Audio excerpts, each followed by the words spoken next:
এ বাজান রে, তাহলে আল্লাহ পাক রব্বুল আলামিনের জিকির বেশি বেশি করে করতে বলেছেন। কত বেশি এর সীমারেখা আল্লাহ পাক দিয়েছেন নাকি?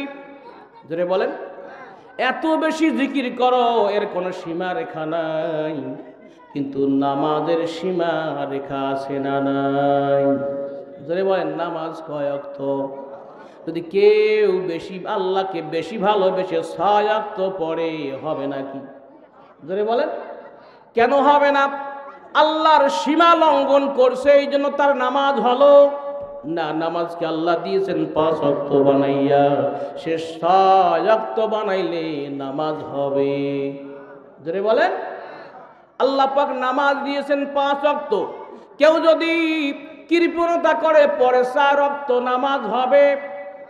জোরে বলেন, না না, হবে না। আল্লাহ রোজারও একটা সীমা রেখা দিয়েছেন। রোজা 30 দিন। কয় দিন? জোরে বলেন, কয় দিন? রোজা হলো 30 দিন। কেউ যদি 31 দিন রোজা ফরজ রোজা মনে করে ঈমান কি থাকবে? জোরে বলেন, না না না। আল্লাহ পাক বলেন, আমি রোজা দিলাম একটি মাস, শাহরু রমাদানাল্লাযী উনজিলা ফীহিল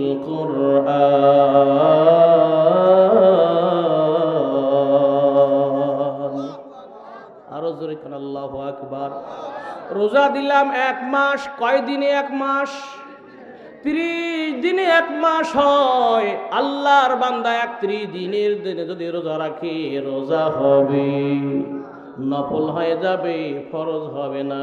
যদি ফরজ মনে করে, ঈমান টিকবে না, কারণ আল্লাহর সীমা লঙ্ঘন করেছে সে। কথা বলে, এই জন্য বেশিও করা যাবে না, কমও করা যাবে না। কিন্তু আল্লাহর বান্দারা, আল্লাহ পাক বলেন, ও আমার বান্দা ঈমানদাররা, তোমরা যখন জিকির করবা, উযকুরুল্লাহ যিকরান কাসীরা। আল্লাহু আকবার বলেন। জিকির করো, বেশি বেশি করে জিকির করো। কেন কেন? আল্লাহ আমাদের এত ভালোবাসেন, এত মোহাব্বত করেন। এই দুষ্টামি করবে না, একটু ফাঁক ফাঁক হয়ে বসো। এবার দেখেন, আল্লাহ পাক রব্বুল আলামিন বেশি বেশি করে কেন জিকির করতে বলেছেন? আল্লাহ পাক ডাক দিবেন, বান্দা তোমাকে আদর করে, ভালোবেসে, মোহাব্বত করে আমি বানাইছি। তোমরা যেন আমাকে ভালোবাসো, মোহাব্বত করো। এই জন্য আমার জিকিরের মাধ্যমে, জোরে কান সুবহানাল্লাহ, বেশি করে জিকির করতে হবে। কার? একটু জোরে বলেন না, কার? আল্লাহর জিকির করলে সমস্যা আছে নাকি? অনেকে বলে আল্লাহ আল্লাহ জিকির করা যাবে না, এইরকম মানুষও তৈরি হয়েছে আমাদের সমাজে। কথা বলেন ঠিক না? এ মুসলমান বন্ধু, লা ইলাহা ইল্লাল্লাহর জিকির করতে বলেছেন। হাদিসের মধ্যে নবীজি সাল্লাল্লাহু, জোরে বলেন সাল্লাল্লাহু আলাইহি ওয়াসাল্লাম, আবার বলেন সাল্লাল্লাহু আলাইহি ওয়াসাল্লাম, আবার বলেন সাল্লাল্লাহু আলাইহি ওয়াসাল্লাম। রাসূল বলেন, যে ব্যক্তি একবার আমার উপর দরুদ পড়ে, আল্লাহ পাক তার উপর 10টা রহমত নাযিল করেন। সুবহানাল্লাহ। দরুদ ভুলে গেছি আমরা, দরুদ পড়তে চাই না। নবীর নাম যখনই পড়া হবে সাল্লাল্লাহু আলাইহি সাল্লাম বলতে হবে, জোরে করে আল্লাহু আকবার। এ বাজান রে, যুবক বন্ধুরা, ভালো করে খুব খেয়াল করে শুনুন। জিকির করলে লাভ কি? রাসূলুল্লাহ সাল্লাল্লাহু আলাইহি ওয়াসাল্লাম ফরমান, যদি কোনো আল্লাহর বান্দা দৈনিক প্রত্যেক দিন 100 বার আল্লাহর কোনো বান্দি 100 বার আল্লাহ পাকের বান্দা বান্দি কালেমা তয়্যিবার জিকির করতে পারে, আল্লাহ পাক রব্বুল আলামিন ওই বান্দা বান্দিকে যখন হাসরের ময়দানে উঠাবেন, ওই বান্দা আর বান্দিকে আল্লাহ পাক অর্ডার দিবেন, বান্দা দৈনন্দিন 100 বার করে লা ইলাহা ইল্লাল্লাহ পড়েছ, আমাকে ভুলো না। আজকে হাসতে হাসতে তোমাকে জান্নাতে প্রবেশ করে দেওয়া হবে। আর জোরে কোন সুবহানাল্লাহ। এই জন্য হাসতে হাসতে আনন্দ চিত্তে কে কে জান্নাত যাইতে চান একটু হাতটা তুলে দেখান। লিল্লাহি তাকবীর। আমার চেয়ে আওয়াজ দিতে হবে জোরে, লিল্লাহি তাকবীর, নারায়ে তাকবীর। আল কোরআনের আলো ঘরে বাইরে জালো, সংসদে জালো। সংসদে জ্বললে খারাপ আছে নাকি? সংসদ পড়া যাবে? সংসদে যদি গান বাজতে পারে, গান চলতে পারে, কোরআন চললে সমস্যা আছে? জোরে বলেন। সংসদ বাংলার জমিনে একটা পবিত্র জায়গা, যেখান থেকে বাংলার জমিনের আইন পাশ করা হয়। ওই জায়গায় যদি কোরআনের ফোকাস দেওয়া হয়, ওই জায়গা থেকে যদি ফোকাস দেওয়া হয়, তামাম বাংলা কোরআনের আলোয় আলোকিত হয়ে যাবে, দুর্নীতি দূর হয়ে যাবে। আরো জোরে বলেন সুবহানাল্লাহ। এ বাজান, বাংলার জমিনের সংসদ ভবন থেকে যদি একবার কোরআনের আলো ফোকাস মারা হয়, দুর্নীতিবাজরা বাংলার জমিনে থাকার কোনো জায়গা পাবে? জোরে বলেন। দুর্নীতি থাকবে না, সুদখোর থাকবে না, ঘুষখোর থাকবে না, জেনাকার থাকবে না। এগুলো আপনারা চান কি চান না?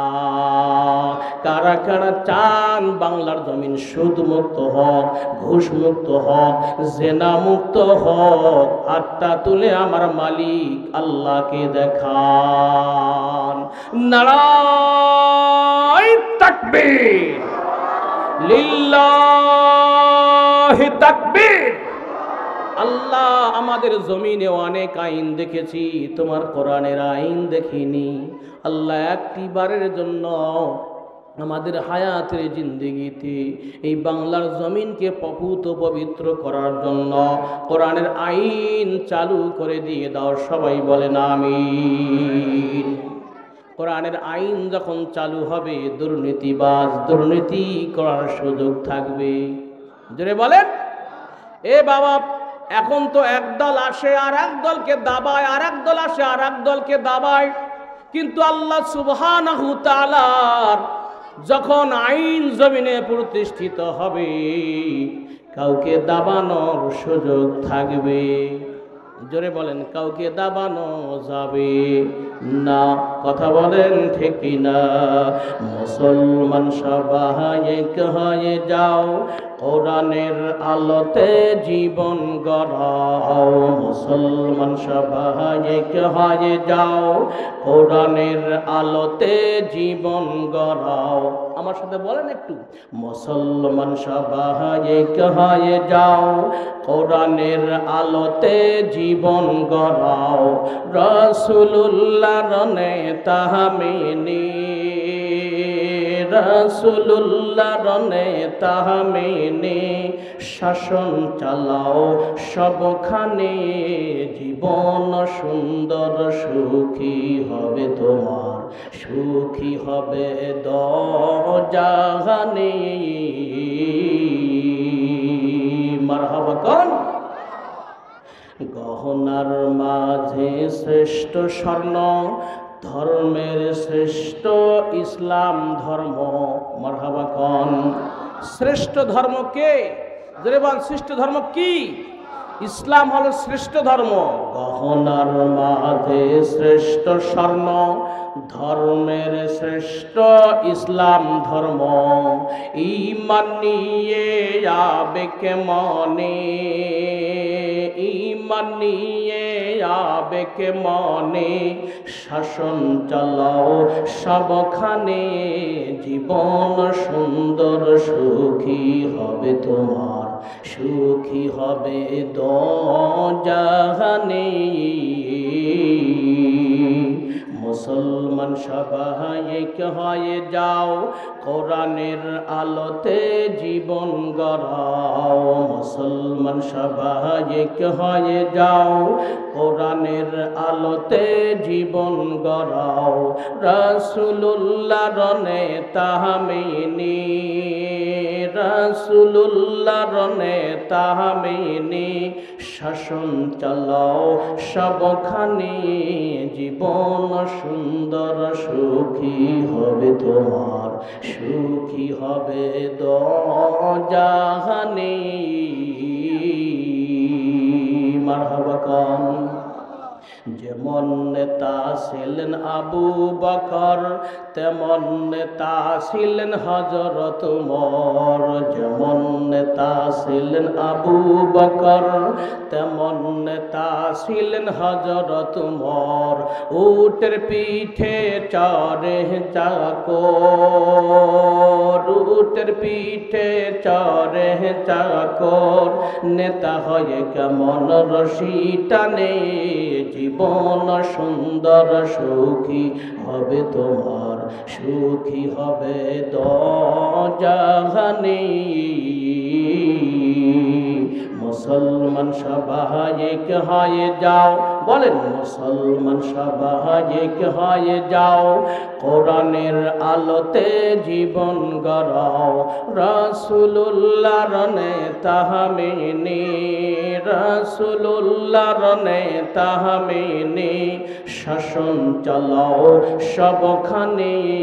জীবন সুন্দর সুখী হবে তোমার, সুখী হবে দোজাহানে। মারহাবা কর, লিল্লাহি তাকবীর।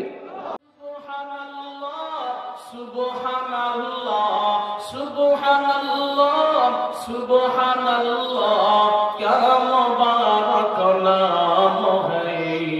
সুবহানাল্লাহ সুবহানাল্লাহ, মোমেনों का काम है। দুর্গা সুবহানাল্লাহ। এ বাবা, যখন কোন কাজ করব, উযু করতে যাব, উযুর মধ্যে আল্লাহর হুকুম কি, আল্লাহ পাকের ফরজ বিধান উযুর মধ্যে কয়টি, এটা আমার জানা দরকার আছে না নাই?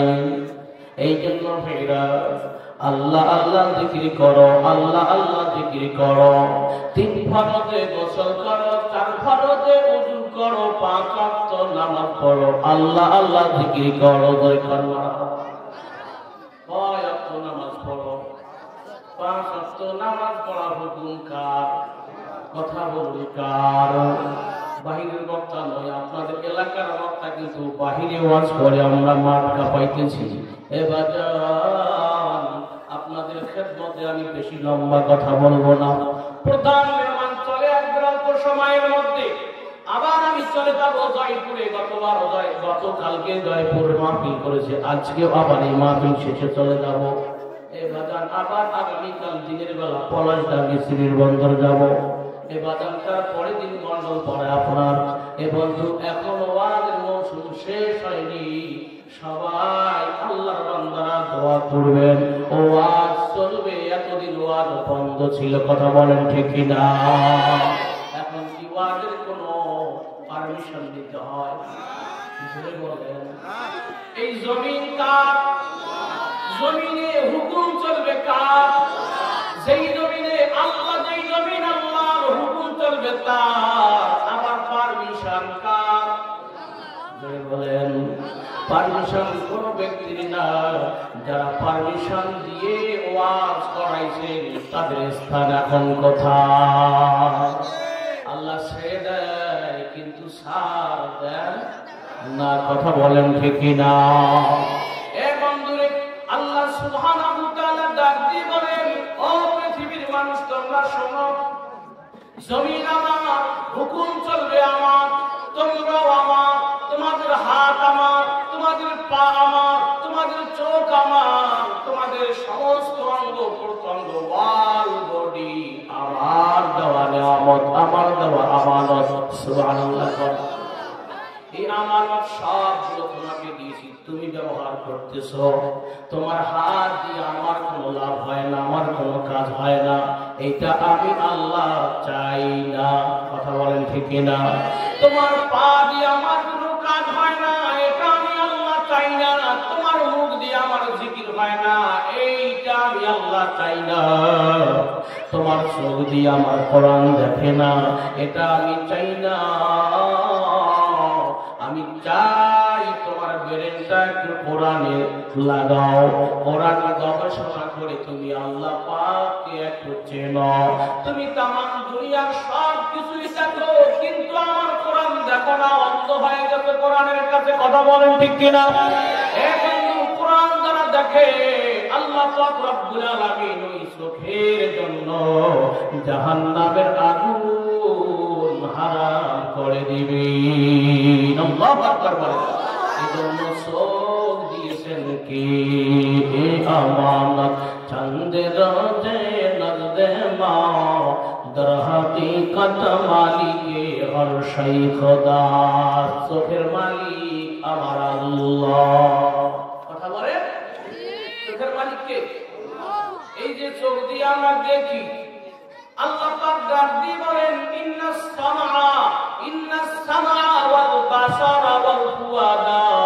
আমি রব্বুল আলামিন কাউকে চোখওয়ালা বানাইছি, কাউকে অন্ধ বানাইছি। এটা প্রমাণের জন্য বান্দা যেন মনে না করে চোখ থাকলেই দেখতে পারে। কথা বলেন ঠিক না? চোখ থাকলে কি দেখা যায়? না না না, অনেক অন্ধ মানুষের চোখ আছে, চোখের পাওয়ার আল্লাহ দেখাই কেড়ে নিয়ে ওই চোখওয়ালাদেরকে, ওই তাকসমান ব্যক্তিদেরকে আল্লাহ পাক বলে দিয়ে দেন, দেখো ওর চোখ আছে কিন্তু পাওয়ার শুরুতেই নাই, কপাল মন্দ, চোখটা অন্ধ, এই জন্য ভিক্ষা করে খায়। কথা বলেন ঠিক না? চোখের পাওয়ার কে দেন? আরো ধরে আল্লাহর নাম ধরে নেন।